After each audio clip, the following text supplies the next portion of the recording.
आणि यानंतर वळूयात देश पातळीवरच्या एका महत्त्वाच्या बातमीकडे जी शिक्षण क्षेत्राशी संबंधित आहे।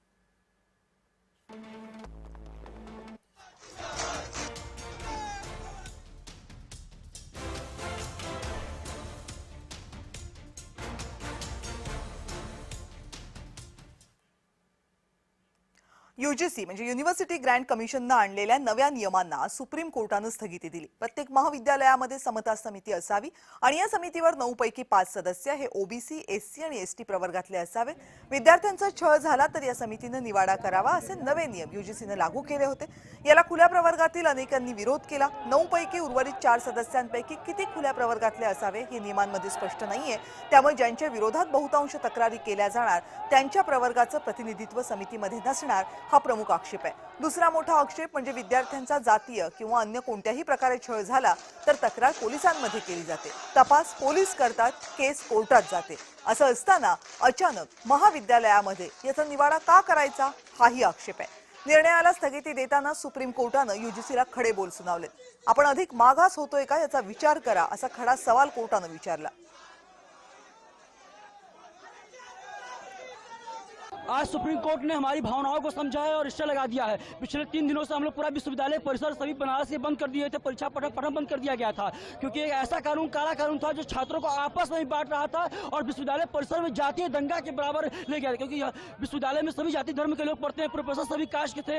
हमें विश्वविद्यालय के अंदर छात्रों को जाति में बांटने का प्रयास कानून था, लेकिन 19 के बाद अगर स्टे अगर फिर से वापस होगा तो फिर हम लोग बड़ा आंदोलन किया जाएगा। जब तक हमारा मुख्य मांग है कि जिससे पूरी तरीके से रद्द नहीं होगा तो हमारा आंदोलन आगे भी हम लोग उग्र आंदोलन किया जाएगा। आणि सुप्रीम कोर्टाने या केसच्या सुनावणी दरम्यान काय काय म्हटलं त्यावर एक नजर टाकूया। भारतातली एकता ही आपल्या शिक्षण संस्थांमध्ये सुद्धा प्रतिबिंबित व्हायला हवी।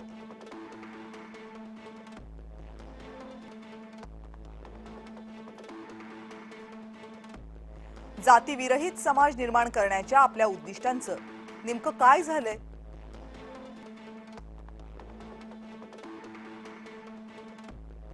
आपण मागास समाज बनतोय का?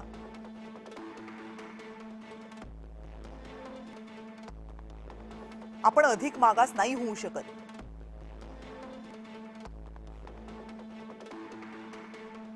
रॅगिंगचं म्हणाल तर सर्वात भीषण रॅगिंग हे दाक्षिणात्य आणि ईशान्येकडून आलेल्या विद्यार्थ्यांसोबत होतंय।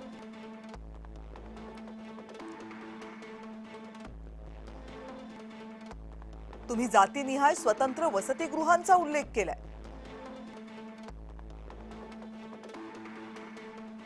किमान देवासाठी तरी असं करू नका। आता समाजामध्ये आंतरजातीय विवाह होऊ लागले आणि तुम्हाला मुलांना स्वतंत्र वसतिगृहांमध्ये ठेवायचे।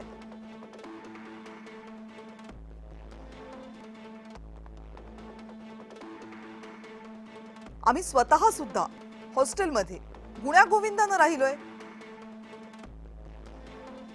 अमेरिकेमध्ये पूर्वी श्वेतवर्णीय आणि कृष्णवर्णीय अशा विद्यार्थ्यांसाठी स्वतंत्र शाळा असायच्या।